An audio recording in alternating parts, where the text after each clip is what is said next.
तो good afternoon doctor Akhil and welcome to this podcast. थोड़ा आपको ब्रीफ करते हैं पहले सुचित्रा कैंसर केयर फाउंडेशन के बारे में।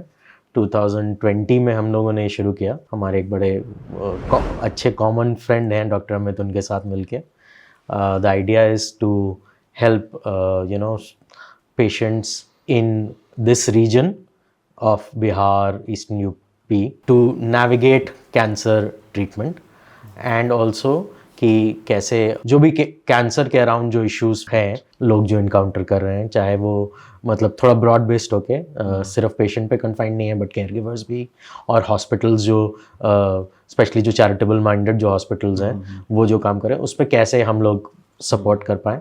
एक जो हमने ये जो शुरू किया है ये पॉडकास्ट सीरीज शुरू किया है विद द इंटेंट कि पेशेंट्स में अवेयरनेस आए डिफरेंट टाइप ऑफ कैंसर को लेके। पिछला जो हमने किया था उसमें ओरल कैंसर पे किया था। अभी आज जिसके लिए हमने आपको रिक्वेस्ट किया है वो है प्रोस्टेट कैंसर पे। It will be good to know about your own journey, like how you ended up in as being a cancer doctor, and what if you could just share a bit on that. First off, thanks a lot for giving me this opportunity. So I am Dr. Akhil Kapoor. मैं professor हूँ medical oncology department में Tata memorial hospital Varanasi में। So first of all, I did my MBBS from West Bengal through All India, and then did my MD in radiation oncology, and then did my DM in medical oncology, which is a super specialty course from Tata Memorial Center, Mumbai. So medical oncology branch होती क्या है अभी काफ़ी लोगों को पता नहीं है, खासकर जनरल पब्लिक को पता नहीं होता है कि क्या चीज़ है। Medical oncology is basically treatment of cancer by chemotherapy, targeted therapy, immunotherapy, bone marrow transplants, all these things come in to the purview of medical oncology. उस टाइम पे जहाँ मैं MBBS कर रहा था वेस्ट बंगाल में सिलीगुड़ी में, सो मैंने देखा कि कैंसर पेशेंट्स के लिए कई बार लोग ट्रीटमेंट करने में काफ़ी डरते हैं, इवन डॉक्टर्स, और लोग घबराते हैं और most of the time patients को कहीं ना कहीं रेफ़र कर देते हैं। तो मुझे लगा कि कैंसर ट्रीटमेंट ऐसा क्या डिफरेंस है जिसके कारण जो नॉर्मल डॉक्टर्स हैं वो उसके ट्रीटमेंट से इतना डरते हैं, और ऐसा क्या कुछ किया जा सकता है कि कैंसर ट्रीटमेंट सब जगह हो सके, सारे सिटीज़ में हो सके। क्योंकि उस टाइम में जब मैं 2010 में MBBS चल रहा था मेरा, उस टाइम मैंने देखा ये चीज़। तो उस टाइम मैंने एक ओवेरियन कैंसर पेशेंट का ट्रीटमेंट देखा, और उस पेशेंट को कीमोथेरेपी एडमिनिस्टर मैंने एज ए इंटर्नशिप में मैंने एडमिनिस्टर की थी chemotherapy. Then I saw very good responses. So उससे मेरे एक इंटरेस्ट आ गया कि ऑन्कोलॉजी ब्रांच क्या है, what are the further options in that. So मैंने MBBS जस्ट कंप्लीट करने के बाद डायरेक्टली फर्स्ट टाइम ऐसा हुआ कि आई डिसाइडेड कि I will go ahead with branch related to cancer. तो एक जो मेरा सवाल था इसके अराउंड कि जैसे आपने बताया कि 2010 में आपने पहले sort of like that was like you really got involved treating a cancer patient. तो अभी क्या है ऐसा कि कैंसर का डिटेक्शन बढ़ गया है इसलिए नंबर्स बहुत ज़्यादा है, या फिर बहुत ज़्यादा एक्सटर्नल इन्वायरमेंटल फैक्टर्स है उससे कैंसर का लाइक इंसिडेंसेस ज़्यादा रिपोर्ट हो रहा है? देखा जाए तो सबसे इम्पोर्टेंट बात है समझने की दोनों का ही कंबाइंड इफेक्ट है। हम लोग ये नहीं बोल सकते कि इनमें से कोई एक ही हुआ है। पहले क्या होता था कि जैसे गॉल ब्लैडर का एग्जांपल लेते हैं, gall bladder cancer UP Bihar में काफ़ी कॉमन है।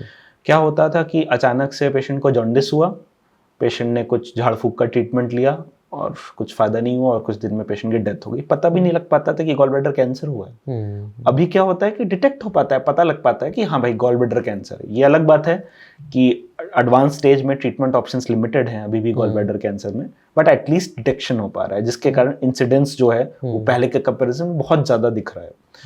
लेकिन कई कैंसर ऐसे हैं जिनका इंसिडेंस डेफिनेटली इंक्रीज हुआ है इंडिया में। One of them is breast cancer, other is prostate cancer. Prostate cancer भी उसमें ही आता है कि जिसमें पहले डिटेक्ट कम होते थे और कई बार पेशेंट की डेथ डायरेक्टली हो जाती थी क्योंकि पता ही नहीं लग पाता था कि इस तरह का कोई कैंसर है। पेशेंट को सिम्टम्स जो होते थे, क्योंकि इनके सिम्टम्स थोड़े नॉन स्पेसिफिक होते हैं। प्रोस्टेट में सिम्टम क्या आता है कि पेशेंट को यूरिन में कुछ प्रॉब्लम हो रही है, यूरिन में बर्निंग हो रही है, तो एक जनरल ट्रीटमेंट पेशेंट ने लिया, एंटीबायोटिक्स कुछ दिन लिए, कुछ टैबलेट्स लिए, कुछ थोड़ा इंप्रूवमेंट आ गया कुछ दिन, उसके बाद फिर से वापस दिक्कत शुरू हुई, फिर तब तक बीमारी इतनी बढ़ गई कि फिर आगे कुछ ज़्यादा ट्रीटमेंट नहीं हो पाया। अभी जनरल फिजिशियंस को भी कैंसर के बारे में पता है, तो एटलीस्ट उनको आइडिया लग जाती है, तो they if they are not treating, they are at least referring to the most of the time cancer centers. So इनका मल्टी फैक्टोरियल इफेक्ट है. Definitely I think incidence of breast cancer and some other cancers are definitely increased due to increased incidence itself as well. क्योंकि अभी हम लोग देख रहे हैं कि यंग पेशेंट्स में भी ब्रेस्ट कैंसर काफ़ी कॉमनली हो रहा है. तो इसके लिए जो एक हम लोग बहुत स्ट्रांगली काम कर रहे हैं वो एक जेनेटिक क्लिनिक का काम कर रहे हैं, जिसमें जिन पेशेंट को ब्रेस्ट कैंसर हो चुका है उनमें भी ऐसे चांसेस हैं कि 10% चांसेस ऐसे होते हैं कि उनकी फैमिली में कोई म्यूटेशन रन कर रहा हो, और वो म्यूटेशन यदि हम डिटेक्ट कर पाते हैं तो हम उनकी फैमिली में भी कैंसर को होने से डिटेक्ट करना अर्ली स्टेज पे कर सकते हैं. क्योंकि कैंसर में मेन चीज़ है कि we need to detect it early so that we can cure it. Otherwise क्या होता है, एडवांस स्टेज 4 पे डायग्नोज होता है तो we can prolong the life, we can improve the quality of life in most of the cancers now, but we cannot cure it most of the times, except in some lymphomas and other cancers.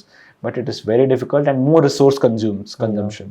So that is why the aim is to detect cancer at earlier stage, and hopefully we are going in that direction. But a lot of work needs to be done. We need to do much more awareness programs. We need to reach to a larger public so that we can.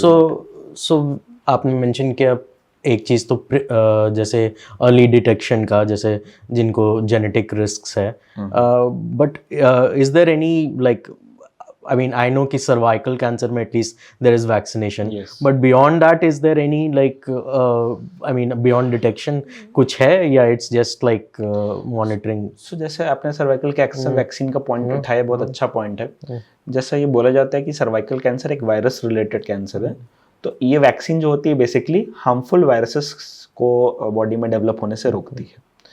तो ये एक तरह से एक preventive vaccine हो गई. इस तरह की वैक्सीन अभी तक किसी और कैंसर में ऐसे डेफिनेटली नहीं है, तो ये एक बहुत बड़ा ड्रॉबैक है. बट जैसा कि मैंने हाईलाइट किया कि breast cancer stage 1, stage 2, these are highly curable cancers. तो यदि हम अवेयरनेस करके अर्ली स्टेज में डिटेक्शन कर पाते हैं तो most of these patients can be cured with limited funding, limited resources. So that is what is our target, कि हम लोग अर्लियर स्टेज पे डिटेक्शन करें और पेशेंट्स और उनकी फैमिलीज को अवेयर कर पाएं. क्योंकि हमारे देश में ये भी है, हम लोग तो अभी बात कर रहे हैं ट्रीटमेंट की, स्क्रीनिंग की, but actually even after detection of cancer कई बार पेशेंट ट्रीटमेंट लेने से डरते हैं, ये सोच के कि it will be a social taboo, कि उनकी फैमिली में किसी को कैंसर हो गया तो they will be socially outcasted by their relatives and other neighbours. तो हमें उस लेवल तक सोचने की ज़रूरत है कि पहले हम उस मानसिकता से बाहर निकलें कि कैंसर हो गया तो ट्रीटमेंट लेना है कि नहीं लेना है. उससे पहले जो डर है उससे भी तो बाहर निकलना ज़रूरी है. Actually this is new insight for me कि आफ्टर डिटेक्शन ऑल्सो पेशेंट्स नहीं पहुंच पाते हैं. कई बार फैमिली वाले सोचते हैं कि अब कैंसर हो चुका है, ट्रीटमेंट लेने का क्या फ़ायदा होगा, और समाज में सबको पता लग जाएगा कैंसर है तो उनको लोग अलग सोच हो जाएगी लोगों की. इस कारण से हमने देखा है, हमारे पास कई बार पेशेंट के रिलेटिव्स आके हमसे मिल के जाते हैं कि वो पेशेंट घर पे है, कुछ ऐसा ट्रीटमेंट बता दीजिए हम घर में चुपचाप दे सकें ऐसे. तो इस कारण से हमें ऐसा चीज़ें पता. आपने मेंशन किया कि प्रोस्टेट कैंसर का जो इंसिडेंस है वो बढ़ा है. एक तो प्रोस्टेट कैंसर है क्या, कि क्या होता है कि prostate cancer increasing age in men में सबसे ज़्यादा कॉमन होता है. और उसका इंसिडेंस राइज होने का क्या कारण है, क्योंकि हमारे देश में मेन का जो एवरेज लाइफ स्पैन पहले मानते थे 60 to 65 year, that has improve to 75 years. So that is the development in the last 20 years which our country is able to achieve, which is a very big thing actually. तो इसके साथ में ये हो रहा है, तो अब एज बढ़ेगी तो प्रोस्टेट कैंसर का इंसिडेंस भी बढ़ेगा. This is a by product of improving life expectancy. तो अब क्या होता है कि usually age of prostate cancer is after 60 years, but अभी हम जैसे मैंने बताया कि कई सारे कैंसर्स में इंडिया में यंगर एज में ज़्यादा हो रहे हैं. We are seeing even 45 years age में prostate cancer, which is not very common till now, but yes we are seeing, which is called young prostate cancer. Below the age of 60 to between 40 to 60 जो मिलते हैं उनको हम young prostate cancer label करते हैं. अब होता क्या है prostate cancer? Prostate cancer is basically prostate, जिसको गदूद बोलते हैं, यूरिनरी ब्लैडर जो हमारे पेशाब की थैली, उसके जस्ट नीचे एक ऑर्गन होता है जिसको प्रोस्टेट बोलते हैं. उसमें कुछ सेल्स होती हैं. यूजुअली क्या होता है, एज के साथ उसमें साइज बढ़ती है, जिसको BHP बोलते हैं, बिनाइन हाइपरप्लेशिया ऑफ प्रोस्टेट बोलते हैं. उससे क्या होता है कि यूरिन में ऑब्स्ट्रक्शन आता है, यूरिन आउटफ्लो ऑब्स्ट्रक्शन जिसको बोलते हैं, पेशाब करने में दिक्कत होती है, वो BHP होता है normal, which is benign, not related to cancer. But क्या होता है, ये कई बार प्रोस्टेट कैंसर में कन्वर्ट होता है, जिसके कारण कई बार अब प्रॉब्लम है कि BHP और प्रोस्टेट कैंसर में डिफरेंशिएट करने के लिए काफ़ी स्पेशलाइजेशन जैसे आइडिया लगती हैं। कई बार पेशेंट्स जनरल फिजिशियन के पास ट्रीटमेंट लेते हैं, वो BHP की तरह से ट्रीट करते रहते हैं, क्योंकि that is much more common, और प्रोस्टेट कैंसर में कन्वर्ट हो गया, कई बार पता नहीं लग पाता, इस कारण से डिले इन डायग्नोसिस भी होती है। इसके लिए क्या कर सकते हैं, PSA नाम का एक जनरल ब्लड टेस्ट होता है, ये अच्छी बात है, ये हर जगह सारे ही लैब्स में, कोई बहुत स्पेशलाइजेशन इसके लिए नहीं चाहिए, PSA टेस्ट हर लैब में हो जाता है। और यदि PSA लेवल एक सिग्निफिकेंट लेवल के बियॉन्ड है तो कैंसर टेस्ट करना ज़रूरी हो जाता है, और कैंसर कंफर्म करने के लिए इसमें बायोप्सी मैंडेटरी होती है। ओके, तो एक तो कॉमन इलनेस जो generally again age related main के साथ हर्निया भी रहता है, आई अंडरस्टैंड, तो उसका प्रोस्टेट कैंसर से कोई कनेक्शन? प्रोस्टेट कैंसर का हर्निया से कोरिलेशन नहीं है। हर्निया इज बेसिकली किसी भी बॉडी सरफेस की ऐसी कोई ओपनिंग हो, जैसे जो इंगाइनल एरिया होती है, मतलब कमर की एरिया जो होती है, वहाँ पे कुछ रिंग्स होती हैं जो एज के साथ वो वीक हो जाती हैं, तो वहाँ से अब्डोमेन के कंटेंट्स थोड़े बाहर आने लगते हैं, उसके कारण जो प्रोट्रूजन होता है, जो खांसी होने पे बढ़ता है, उसको हर्निया बोलते हैं, बट उसका प्रोस्टेट कैंसर से कोई उससे कोई रिलेशनशिप नहीं है। ओके, तो अभी आपने बताया PSA टेस्ट के बारे में, तो अगर suppose I am for like a 50-year-old or 55-year-old patient, अगर उसको ये कुछ यूरिन पब्लिक को यूरिन प्रॉब्लम में, यूरिन प्रॉब्लम है, एज 55-60 ऐसी, तो उसको मतलब what should be that persons approach, उसको क्या करना चाहिए? तो PSA टेस्ट हम जनरल पब्लिक को हर एज में तो एडवाइज नहीं करते, बट PSA टेस्ट जैसे मैंने बताया कि BHP में भी थोड़े लेवल पे बढ़ता है, और उसमें एक स्पेसिफिक लेवल जैसे हुआ, एग्जैक्ट वैल्यू मैं नहीं बोलना चाहूंगा क्योंकि जनरल पब्लिक उससे फिर परेशान हो सकती है। यदि वो वैल्यू उससे ऊपर आती है तो हम लोग कई बार प्रोस्टेट कैंसर के लिए स्क्रीनिंग करना, टेस्ट करना फर्दर करते हैं। तो basically most of the time ये सिम्टम्स के साथ पेशेंट जनरल फिजिशियन या यूरोलॉजिस्ट जो इससे रिलेटेड सिम्टम्स को देखते हैं जनरल पब्लिक में, उनके पास जाते हैं और वो इसका ट्रीटमेंट देते हैं, साथ साथ में PSA test most of the time कराते हैं। तो आप पेशेंट जिनको जो जनरल पब्लिक है उनको इस तरह के सिम्टम आ रहे हैं, एज 55-60 या प्लस एज में है, तो उस कंडीशन में आप ऐसे जनरल पब्लिक फिजिशियन के पास जा सकते हैं और उनको बता सकते हैं, उनको यदि ठीक लगेगा तो PSA टेस्ट करा सकते हैं। आई विल नॉट एडवाइस कि आप PSA जाके खुद से अपनी एक लैब से करा लें, अभी वो सजेस्ट नहीं करूंगा मैं, क्योंकि टेस्ट कराना और उसको इंटरप्रेट करना काफ़ी डिफरेंट चीज़ें हैं। यदि वैल्यू थोड़ी सी भी बढ़ी हुई आई तो आपके पास क्या प्रॉब्लम होगी कि आपको दिखेगा कि वैल्यू बढ़ी हुई, आप चिंतित हो जाएंगे, तो ये चीज़ बहुत मुश्किल है। तो इस सारी चीज़ों को बैलेंस करना इज़ द मेन आर्ट। तो हमारा ये सजेशन रहेगा कि अपने यूरोलॉजिस्ट या जनरल फिजिशियन को ये प्रॉब्लम्स बताएं, वो जरूर आपका यदि रिक्वायरमेंट हुआ तो PSA टेस्ट करेंगे, और फिर आगे फर्दर टेस्ट की रिक्वायरमेंट होगी तो करेंगे। क्योंकि प्रोस्टेट कैंसर भी बाकी कैंसर्स की तरह स्टेजेस में होता है। स्टेज 4 में हो चुका है तो there is still prostate cancer में स्टेज 4 में भी अच्छी बात यह है कि बीमारी को हम लंबे टाइम तक ट्रीटमेंट से कंट्रोल कर सकते हैं। बट हमेशा as a cancer specialist my aim is to cure cancer. It is not only to improve the life but also to cure cancer as much as possible.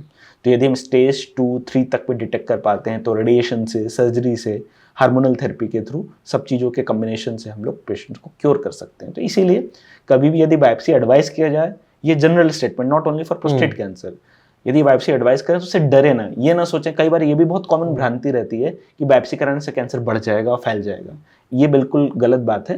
यदि आप biopsy कराते हैं और बायोप्सी कराने के बाद कुछ डायग्नोसिस आई और आप ट्रीटमेंट नहीं लेते हैं तब कैंसर बढ़ता है। बायोप्सी कराने से अचानक से बढ़ जाएगा ऐसा कुछ नहीं है। बायोप्सी में तो एसेंशियली वो टिश्यू सैंपल ले रहा है उस एरिया से, small sample from the tissue, ताकि हमें पता लग जाए कि वो कैंसर है कि नहीं, कैंसर है तो किस टाइप का कैंसर है, क्योंकि आजकल ट्रीटमेंट काफी एडवांस हो चुके हैं। अलग अलग बायोप्सी में अलग अलग रिपोर्ट्स आते हैं, उन रिपोर्ट्स के हिसाब से ट्रीटमेंट अलग होता है। तो हम उसको आइडेंटिफाई करना हमें जरूरी है करेक्ट ट्रीटमेंट के लिए, कंफर्म करने के लिए, कैंसर दोनों के लिए।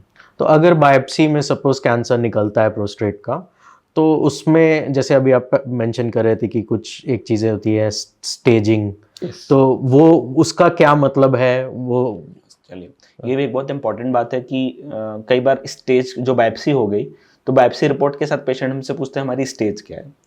तो ये समझना जरूरी है कि बायोप्सी से हमें पता लगता है कि उस पर्टिकुलर एरिया में कैंसर है कि नहीं है, लेकिन स्टेज क्या है वो सिर्फ बायोप्सी देख के नहीं बता सकते।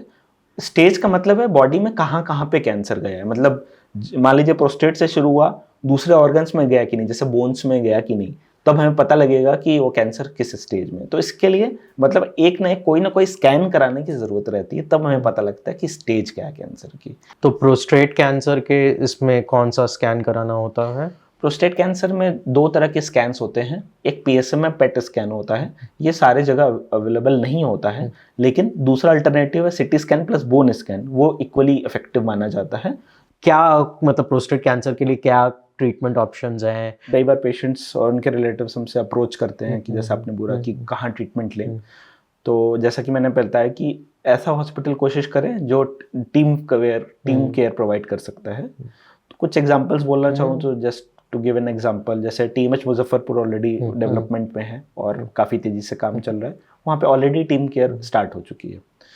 फिर कुछ और इंस्टीट्यूशंस हैं पटना में जो टीम केयर प्रोवाइड कर रहे हैं, एम्स अच्छा काम कर रहा है, महावीर संस्थान में भी काफ़ी सारी फैसिलिटीज़ हैं। सब जगह सब कुछ नहीं हो सकता, आई एग्री, बट कुछ फैसिलिटीज़ हैं। प्राइवेट सेंटर में देखा जाए तो मेदांता पटना में भी टीम केयर अवेलेबल है। इसके अलावा और कई इंस्टीट्यूशंस आ चुके हैं जो टीम केयर प्रोवाइड कर पा रहे हैं। यूपी में देखा जाए तो RML हॉस्पिटल एक है, राम मनोहर लोहिया हॉस्पिटल लखनऊ में है। इसके अलावा अभी कल्याण सिंह नाम से एक स्टेट गवर्नमेंट का एक हॉस्पिटल आया है, ये भी अंडर डेवलपमेंट है। होपफुली ये भी बहुत अच्छा टीम केयर आगे चल के प्रोवाइड कर पाएगा। इसके अलावा SGPGI Lucknow also has team based approach most of the time. So hopefully इस तरह के multiple government centres and some private centers which are able to provide cancer care at a proper cost and good care, these are coming up.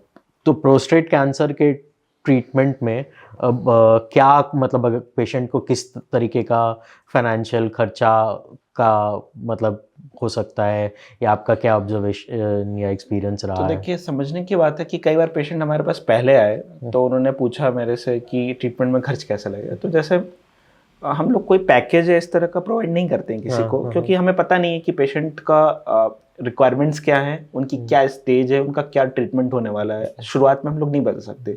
जब सारे test हो गए तब हमें पता लगता है कि एक्चुअली अभी क्या स्टेज है, आगे क्या ट्रीटमेंट होना है। इवन अब आयुष्मान स्कीम जो है बहुत ही पॉपुलर स्कीम है पूरी कंट्री में, और यूपी बिहार में तो in fact it is much more popular. यहाँ पे क्या है कि अब अच्छी बात है कि आयुष्मान में भी ऐसे कई सारे पैकेजेस धीरे धीरे इंक्लूड होते जा रहे हैं जो टेस्ट्स को इंक्लूड करने वाले हैं। जैसे अभी तक बायोप्सी और CT स्कैन, ये सारे टेस्ट ऑलरेडी इंक्लूडेड थे, अब और भी स्कैन्स और टेस्ट इंक्लूड होने वाले हैं आयुष्मान में। It will B very very helpful for the patients, क्योंकि कई बार पेशेंट उस तक पहुंच ही नहीं पाए, उनको आयुष्मान या बाकी किसी स्कीम से हेल्प नहीं मिल पा रही, तो बड़ा मुश्किल हो जाता है। तो अब हमारा फोकस इस पे है कि हम लोग डायग्नोसिस करके ट्रीटमेंट तक पहुँचे। ट्रीटमेंट पे करने के बाद कई तरह के फंड्स होते हैं सोशल वर्कर्स के पास हमारे इंस्टीट्यूशन में, जो NGOs के थ्रू हेल्प होती है। सेंट्रल गवर्नमेंट और स्टेट गवर्नमेंट के through CM and PM fund जिसको बोलते हैं, उनके थ्रू हेल्प होती है। उसके अलावा और भी NGOs के फंड्स होते हैं। एक इंडियन कैंसर सोसाइटी नाम से एक है फंड, वो काफ़ी यूज़फुल फंड है, हम लोग काफ़ी यूटिलाइज़ करने की कोशिश करते हैं। तो ये सारे फंड्स को ऑप्टिमल यूटिलाइज़ करना भी एक आर्ट होती है।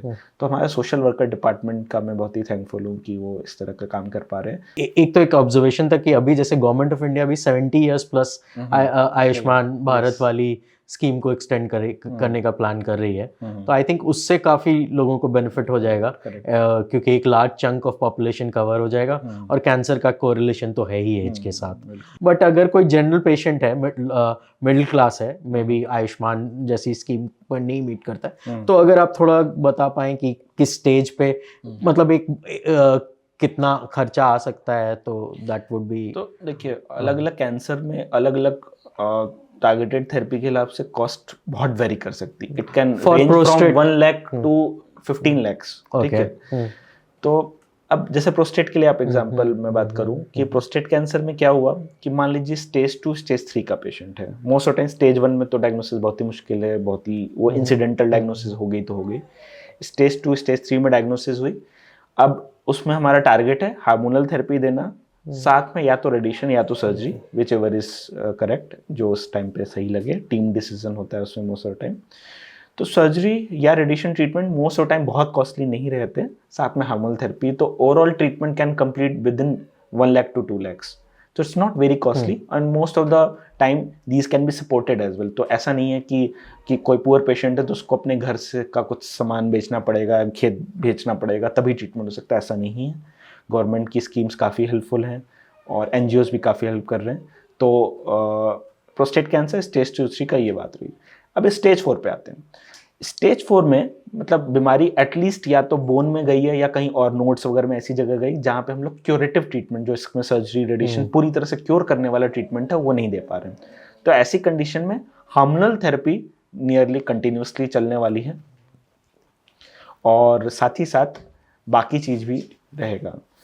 तो अब देखा जाए तो बाकी ट्रीटमेंट जो हुआ, जैसे मैंने बताया हार्मोनल थेरेपी, और इसके अलावा कुछ ट्रीटमेंट है टारगेटेड थेरेपीज़ के। इस तरह के ट्रीटमेंट जो हैं कई बार थोड़े कॉस्टली हो सकते हैं, लेकिन अच्छी बात क्या है, इसके लिए ये एक बहुत बड़ा हेल्पफुल पॉइंट रहेगा जनरल पब्लिक को पहुंचने के लिए कि बहुत सारी स्टडीज़ अवेलेबल हैं कैंसर के लिए, कई सारे ट्रायल्स होते हैं। अब ट्रायल्स का नाम सुनते ही पेशेंट कई बार घबरा जाते हैं कि हमें या तो गिनी पिग बना दिया जाएगा और ऐसा होगा, लेकिन ऐसा नहीं होता है। पेशेंट के ऊपर कोई ट्रीटमेंट देने से पहले as a doctor it's my responsibility to ensure कि कुछ इसकी पहले एटलीस्ट बेसिक स्टडीज़ हो चुकी हो जिसमें पता हो कि फ़ायदा होने के चांस हैं कि नहीं है। यदि फ़ायदा होने का बिल्कुल चांस नहीं है तो आगे स्टडी में जाएगा ही नहीं, उसको गवर्नमेंट ही परमिशन नहीं देगी आगे स्टडी करने की। तो स्टडीज़ के लिए यदि ऑप्शन दिया जाए, जैसे हमारे सेंटर में thankfully we are running 22 randomised trials presently, which is one of the highest in the country in terms of cancer trial specific trials. So cancer trials का बारे में इंफॉर्मेशन होना बहुत ज़रूरी है। अब मेरे खुद के ट्विटर पेज पे मैंने कैंसर ट्रायल से रिलेटेड इंटरव्यू को सबसे ऊपर पिन करके रखा हुआ ताकि लोग इसको देख पाएँ और समझ पाएँ कि कैंसर ट्रायल से घबराना नहीं है। यदि इससे रिलेटेड ऑप्शन मिल रहा है तो इससे ज़रूर कंसिडर करना है। ये नहीं बोल रहा हूँ कि उसी में ट्रीटमेंट लेना है, उसके बाहर भी ट्रीटमेंट ले सकते हैं, बट एटलीस्ट उसको कंसिडर करना है, ओपन माइंड के साथ उसको डिस्कशन करना है with your doctor, then with your family, and then decide whether you want to participate in a clinical trial और नॉट। क्योंकि तो आप NCCN गाइडलाइन देखेंगे, जो US की जो सबसे बड़ी गाइडलाइन मानी जाती है, जिसको वर्ल्ड वाइड कैंसर फिजिशियंस देखते हैं, सबसे पहला लाइन लिखा होता है, best treatment for cancer is under a clinical trial. Treatment जो है, जब हम एक्चुअल जो आप ट्रीटमेंट कर रहे हैं तो उसमें जो अगर स्टेज 1 है तो उसमें क्या ट्रीटमेंट होगा, या स्टेज 2 है तो उसमें, और जो मेरी अंडरस्टैंडिंग है कि 2-3 तरीके का ब्रॉड ट्रीटमेंट है जो कॉमन है। एक तो कीमोथेरेपी हो गया, जो और एक रेडिएशन थेरेपी हो गया, और तीसरा सर्जिकल हो गया। तो इसमें एक तो थोड़ा सर्जिकल तो लोगों को तब भी समझ में आता है, एक तो कीमोथेरेपी होता क्या है वो अगर आप थोड़ा सा बताएं हमें। कीमोथेरेपी के नाम से लोग कई बार घबरा जाते हैं कि कुछ अलग सा ऐसा कुछ बड़ा ट्रीटमेंट होगा जिससे कुछ दिक्कत होगी। पहले समझने की बात है कि कीमोथेरेपी कैसे दी जाती है। It's a IV injection. तो जैसे सलाइन दिए जाते हैं, नॉर्मल सलाइन या ग्लूकोज, सिंपल बोले तो ग्लूकोज का बॉटल लगना है तो वो जैसे कैनुला हाथ में लगा के दी जाती है, उसी तरीके से मोस्ट ऑफ टाइम कीमोथेरेपी दी जाती है। तो उसमें सलाइन के साथ में कुछ मेडिसिन ऐड की जाती हैं जो बॉडी में जाती हैं, पूरे शरीर में एक्ट करती हैं, साथ में कैंसर सेल्स को भी किल करती हैं। अब कैंसर सेल्स को किस करके के साथ साथ उनके कुछ साइड इफेक्ट्स हो सकते हैं, जैसे बाल झड़ना, बॉडी एक होना, कुछ कंडीशन में WBC कम होना, ये सारे साइड इफेक्ट्स होने की संभावना रहती है। तो ये डॉक्टर्स पेशेंट को देख के, उनके बाकी जनरल कंडीशन को देख के डिसाइड करते हैं कि किस तरह की कीमोथेरेपी डिजीज़ वाइज फिट रहेगी और कितनी डोज उनके लिए ठीक रहेगी। तो हर पेशेंट के लिए डोज अलग हो सकती है, हर कंडीशन में कैंसर में कीमोथेरेपी अलग हो सकती है, उसको आपस में डायरेक्टली कंपेयर नहीं किया जा सकता। बट प्रोस्टेट कैंसर के लिए फिर ये जनरली है कि जो कीमोथेरेपी है वो स्टेज 4 पे ही रिक्वायरमेंट है, स्टेज 4 में ही लगती है, करेक्ट। लेकिन समझने का बात है, प्रोस्टेट कैंसर में हम लोग यूजुअली बात कर रहे हैं एडिनोकार्सिनोमा की, कुछ अलग कैंसर होते हैं जिसको स्मॉल सेल कैंसर बोलते हैं, वो भी प्रोस्टेट में होते हैं। उसमें अर्लियर स्टेजेस में भी कीमोथेरेपी, रेडिएशन या सर्जरी के साथ में दी जाती है। तो जो जनरल प्रोस्टेट कैंसर होता है, मोस्ट ऑफ टाइम एडिनोकार्सिनोमा होता है, उसमें कीमोथेरेपी यूजुअली स्टेज 4 में देते हैं। लेकिन जो स्मॉल सेल कैंसर है उसमें कीमोथेरेपी अर्ली स्टेजेस में भी देते हैं। तो एक जनरल टर्म में बोला जाए तो यस, स्टेज 4 में मोस्ट ऑफ टाइम जरूरत पड़ती है, बट कुछ स्पेसिफिक टाइप के कैंसर हो सकते हैं जिसमें अर्ली स्टेजेस में भी देना पड़े कीमोथेरेपी। आज से 100 साल पहले कीमोथेरेपी जो वाले जो ड्रग रहते थे वो आर्सेनिक बेस्ड होते थे, अभी जो है वो प्लैटिनम बेस्ड ड्रग्स हैं। तो वो बॉडी में जाते हैं तो वो गुड सेल्स बैड सेल्स दोनों को डिस्ट्रॉय करते हैं। इसलिए भी मेरे को लगता है एज अ पेशेंट या फिर एज केयर गिवर्स बहुत यू नो चिंता रहती है उनको लेके। तो उनके बारे में आपका क्या थॉट्स है, और दूसरा कि क्या उसमें चेंज हो रहा है, हैव दे बिकम, मतलब ये जो साइड इफेक्ट्स है वो कम हो रहे हैं कि नहीं हो रहे हैं? तो देखिए, बात तो सही है कि कीमोथेरेपी से नॉर्मल सेल्स को भी डैमेज होता है मोस्ट ऑफ द टाइम। हमें ये ध्यान रखना होता है कि सही डोज कैलकुलेट कर पाएँ। अब जैसे आप बता रहे थे और मैंने भी डिस्कस किया कि प्रोस्टेट कैंसर ओल्डर एज में होता है। अब ओल्डर एज में पेशेंट कितना ट्रीटमेंट की इंटेंसिटी झेल सकता है वो डायग्नोज करना, और वो भी एक आर्ट है। इसके लिए हम लोग स्पेशल क्लिनिक रन करते हैं जिसको बोलते हैं जेराट्रिक ऑन्कोलॉजी। जेराट्रिक ऑन्कोलॉजी में स्पेसिफिकली ऐसे पेशेंट्स की प्रॉब्लम्स और उनके बाकी चीज़ों को हम लोग देखते हैं, जिससे हमें हेल्प मिलती है कि कितना डोज में ट्रीटमेंट देना उनके लिए ठीक रहेगा। तो हम एक जेराट्रिक क्लिनिक रन करते हैं जिससे हमें पता लगता है कि पेशेंट्स जो स्पेसिफिक इस एज के हैं, साथ में हमें लग रहा है कि फुल ट्रीटमेंट टॉलरेट कर नहीं पाएंगे, उनके लिए स्पेशली ये क्लिनिक होता है। इनसे हमें आइडिया लगती है। और सबसे अच्छी बात है, ये काफ़ी न्यूअर कंसेप्ट है कैंसर केयर में, और it is very useful. Older age में डायबिटीज़, हाइपरटेंशन, हार्ट प्रॉब्लम्स, ये सारी प्रॉब्लम्स ऑलरेडी उनको रहती हैं, और कई सारी मेडिसिन चल रही होती हैं जिसको पॉलीफार्मेसी बोलती हैं, 5 या 6 मेडिसिन पहले से चल रही होती हैं। तो इनके साथ में कैंसर केयर को कैसे इंटीग्रेट किया जाए कि वो बेस्ट रहे, इसको जेरेटिक क्लिनिक में, जेरेटिक ऑन्कोलॉजी क्लिनिक में हम लोग बेटर अंडरस्टैंड कर सकते हैं। तो ये बहुत इंपॉर्टेंट चीज़ है। तो इसलिए सार ये है कि सही टाइम पे सही डोज में और सही तरह का ट्रीटमेंट मिलता है तो उससे इतने साइड इफेक्ट एक्सपेक्टेड नहीं होते, जैसा हमारे मन में एक इमेज बनी हुई है कि 50 साल पहले जो ट्रीटमेंट होता था उससे सबकी हालत बहुत ख़राब हो जाती थी। ऐसी बात अब नहीं रह गई है। दूसरा, आपने 2 टर्म्स यूज़ किए। आपने एक तो मेंशन किया कि स्टेज 1 में हार्मोन थेरेपी या हार्मोनल ट्रीटमेंट होता है, और आपने एक टर्म मेंशन किया इम्यूनोथेरेपी। इसके बारे में, प्रोस्टेट कैंसर में ये कैसे होता है? क्या उस मतलब वो कैसे एडमिनिस्टर होता है, और उनके साथ कुछ साइड इफ़ेक्ट्स हैं या नहीं है? तो इम्यूनोथेरेपी लास्ट 5 से 7 सालों में काफ़ी बड़े लेवल्स पे आई है, और इम्यूनोथेरेपी के बारे में हर पेशेंट हमसे ज़रूर इंक्वायर करता है कि इनके केस में इम्यूनोथेरेपी दी जा सकती है कि नहीं दी जा सकती है, तो उसका कॉस्ट क्या है और फ़ायदा होने का क्या चांस है। तो अब मैं आपको इम्यूनोथेरेपी से रिलेटेड कई सारी चीज़ें बताना चाहूँगा स्टेप बाय स्टेप। बट सबसे पहली बात है कि प्रोस्टेट कैंसर एक ऐसा कैंसर है जिसमें इम्यूनोथेरेपी का रोल कंपैरेटिवली बाकी कैंसर से काफ़ी कम है, पहला पॉइंट। दूसरी बात, इम्यूनोथेरेपी होती क्या है? इम्यूनोथेरेपी होती है एक बेसिकली इंजेक्शन ही होता है जिसको सलाइन में डाल के ही दिया जाता है, और उससे क्या होता है कि हमारे बॉडी में कैंसर से लड़ने की ताकत बढ़ती है।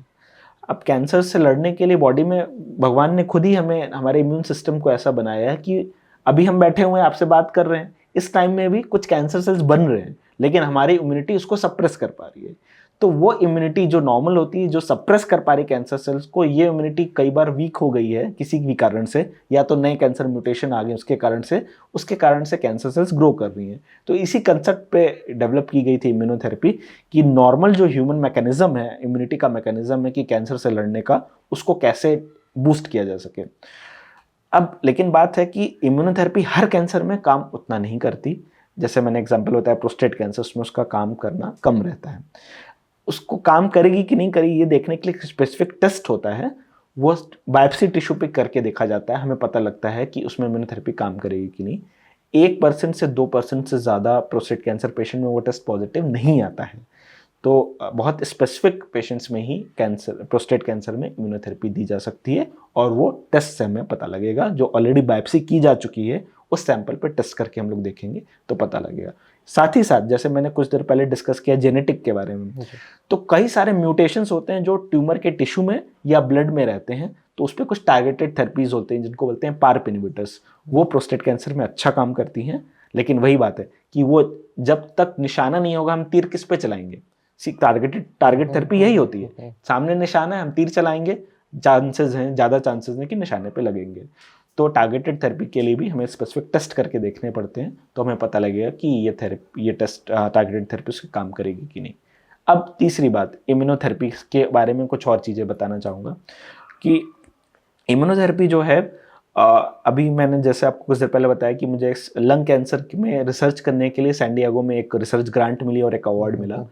तो ये अवार्ड और रिसर्च किस बारे में, ये है लंग कैंसर के ट्रीटमेंट में हम जो इम्यूनोथेरेपी दे रहे हैं उसके इफेक्ट को बढ़ाने के लिए माइक्रोबायोम, मतलब हमारे बॉडी में खुद जो गट है, मतलब स्मॉल इंटेस्टाइन, लार्ज इंटेस्टाइन, उसमें कुछ स्पेसिफिक बैक्टीरिया होते हैं, वो इसमें काम करते हैं और कैंसर में जो इम्यूनोथेरेपी हम दे रहे हैं उसके इफेक्ट को इम्प्रूव करते हैं। तो किसी के बॉडी में ऐसे बैक्टीरिया हैं जो इम्यूनोथेरेपी को हेल्प कर रहे हैं काम करने, किसी के गट में ऐसे बैक्टीरिया हैं जो इम्यूनोथेरेपी को काम करने से रोक रहे हैं। तो कुछ ऐसे गुड बैक्टीरिया जो हैं उसको हम किसी तरह कैसे बढ़ा सकें और कैसे हम उसको टेस्ट करके देख सकते हैं, इसको बोलते हैं माइक्रोबायोम स्टडी।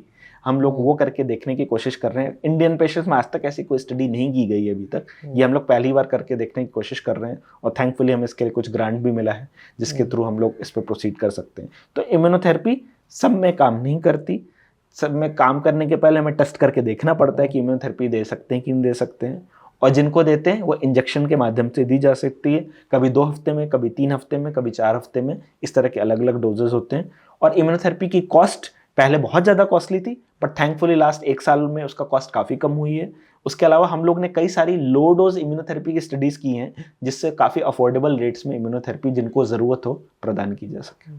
तो आप जो ये अपने स्टडी के बारे में बता रहे थे उसमें एसेंशियली आपने वो मतलब किसी पेशेंट ग्रुप के साथ गट प्रोबायोटिक या इस तरीके का ट्रीटमेंट ट्राई। पहले हम लोग ये देखेंगे कि उनके गट में किस तरह के बैक्टीरिया हैं और इम्यूनोथेरेपी इफेक्ट को कैसे मॉड्यूलेट कर रहे हैं इंडियन पेशेंट्स में। फिर नेक्स्ट स्टेप में एक स्पेसिफिक कुछ बैक्टीरिया हमने ऑलरेडी आइडेंटिफाई किए हुए हैं जो इम्यूनोथेरेपी इफेक्ट को बढ़ाने के चांस करते हैं, उनका ट्रीटमेंट देख के ऐड करके देखेंगे कि इफेक्ट कितना बढ़ रहा है।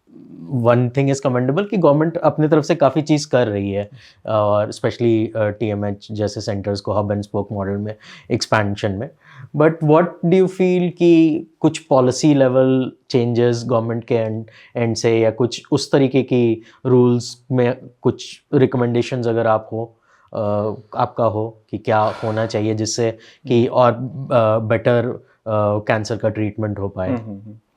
तो जैसा कि काफ़ी जगह से डिमांड ऑलरेडी आ चुकी है और हमने भी उसको सपोर्ट किया है कि one of the thing is कि आयुष्मान में डायग्नोस्टिक टेस्ट भी पूरी तरह से इंक्लूडेड हो जाएं, जिससे कई बार क्या होता है कि पेशेंट पूरे डायग्नोसिस तक पहुंच ही नहीं पाता ड्यू टू कॉस्ट कंस्ट्रेंट्स, और ट्रीटमेंट लेना फिर दूर की बात है।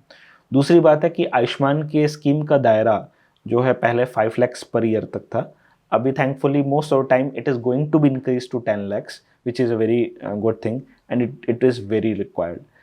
पॉलिसी के हिसाब से देखा जाए तो सबसे इम्पॉर्टेंट है कि ये चीज़ें आयुष्मान और इस तरह की स्कीम्स ज़्यादा से ज़्यादा लोग अफोर्ड कर सकें, स्कीम के लिए बेनिफिशरी हो सकें, ये एक बहुत इंपॉर्टेंट चीज़ है।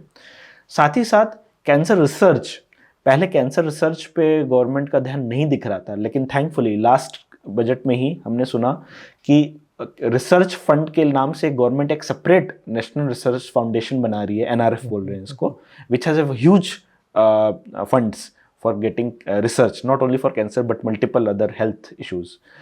तो इस तरह की चीज़ें बहुत हेल्पफुल रहेंगी। अभी यहाँ इंडिया में कई सारे फंडिंग अथॉरिटीज़ हैं, ICMR, DBT, बट अब गवर्नमेंट कोशिश करने जा रही है कि इनको यूनिफाई करके सेंट्रलाइज्ड करने, ताकि एक कॉमन पोर्टल बन जाए कि कैंसर रिसर्च में फंडिंग हो सके। तो कैंसर रिसर्च हमारे देश में काफ़ी लैकिंग था, but thankfully we are seeing some positive signs कि ये इम्प्रूव होने वाला है, which is very very much required.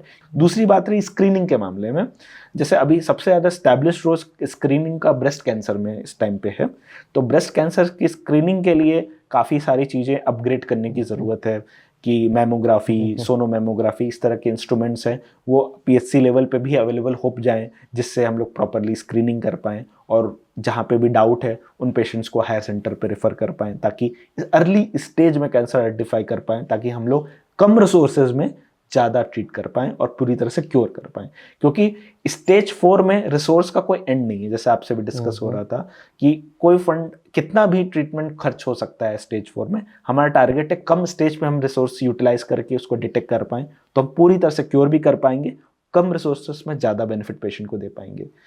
तो अब जैसे अमेरिका के कंटेक्स्ट में एक इंस्टीट्यूशन है नेशनल कैंसर इंस्टीट्यूट, जिसका वो कैंसर का क्योर जिसका मून शॉट प्रोजेक्ट कहते हैं वो, तो इंडियन कंटेक्स्ट में ऐसा कोई सेंट्रलाइज इंस्टीट्यूशन जो मतलब ट्रीट मतलब उस तरीके के एजेंडा से काम कर रहा हो एग्जिस्ट करता है कि नहीं, या तो इस रिलेशन में हम लोग बोलते हैं कि टीएमएच का ही एक एविडेंस बेस्ड मेडिसिन गाइडलाइंस है, ईबीएम गाइडलाइंस है, जो हर साल एक ईबीएम रिलेटेड मीटिंग होती है और उससे रिलेटेड गाइडलाइंस इशू की जाती हैं, which are very very helpful कि ट्रीटमेंट इंडियन एस्पेक्ट में लिमिटेड रिसोर्स कंस्ट्रेंट में कैसे किया जाए।